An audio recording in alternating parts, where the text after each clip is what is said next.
Actually, in my previous video, we discussed about how we will set up a Spring Boot Apache camel integrated project, right?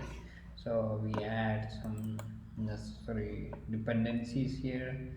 I actually went through that in my previous video, and we add some properties and logback.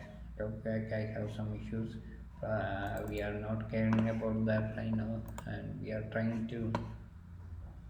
uh, try to run this application right now, and we can see what is going to happen here, whether we are in some error state or something.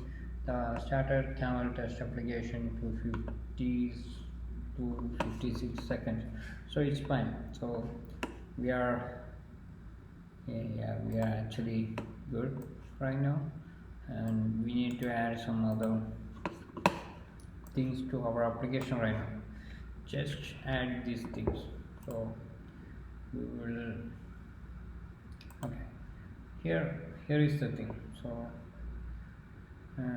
com.example.cameltest, that's probably this one. So this is a code from build. I'm not, this is not my code, and we need to exclude some of the Spring Boot application dependencies like WebSocketAutoConfiguration, and also auth to resource servlet auto-configuration, embedded web server factory customer optimization. Yeah, there are a lot of things, so I just explored that. And here we are going to define our camel bean. So before I am going to define my camel bean, I should have some model class like my bean. So I am going to define some class here. So I'm going to define something like my bean or something like uh, test bean or something like that. Okay, test bean is fine. Then I will have two properties here.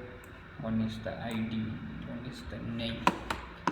You probably need to add some getter and setter methods, and everything is fine after that. Okay, code generate getter and setter, select everything. We are done with that part, and other than that I should have some other example services or something. So what this test service will do is like it will convert into it actually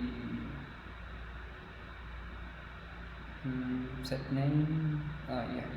It makes some processing. So this test service I will have a static method. Normal coding scenarios, we cannot expect this kind of scenario, this kind of code, right? This is just for testing purpose, where our ultimate aim is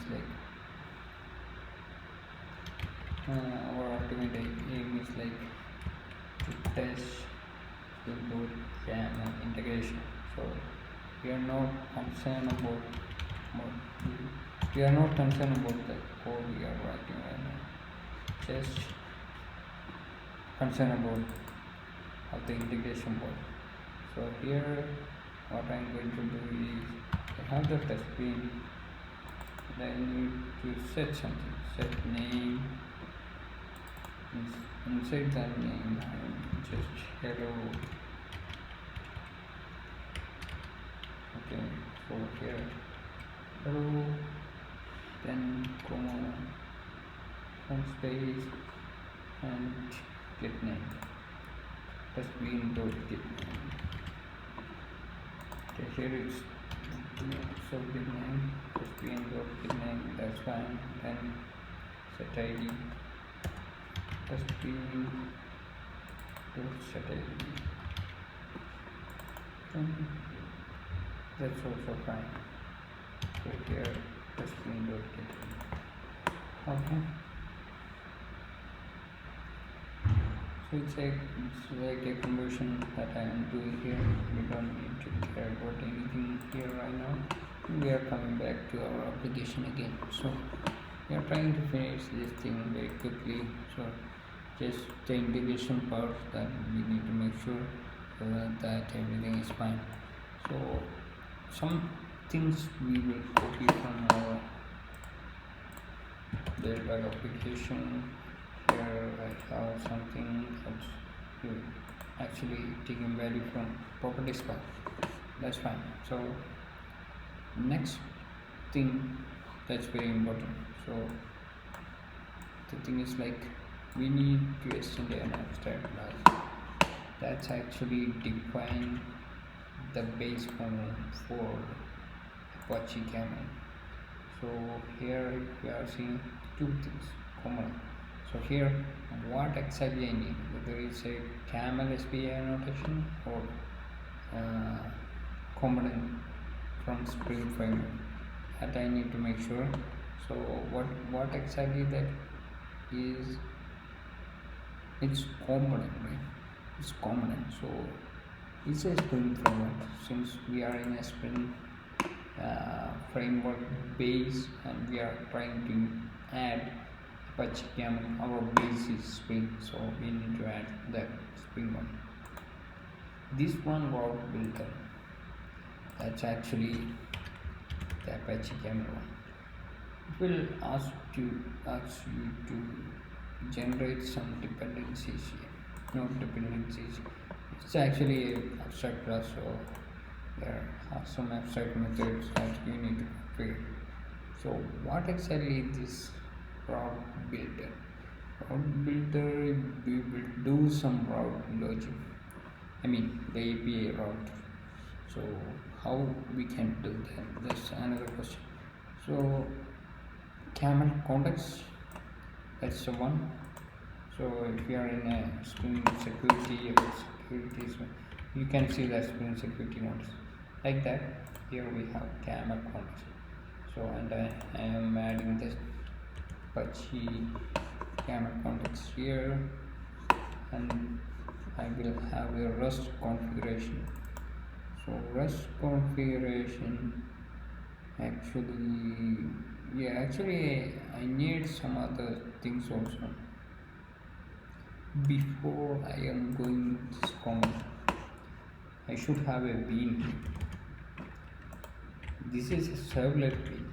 So here what I am getting, so I need to import this also. You need to import Spring bean, so it should be Spring importing.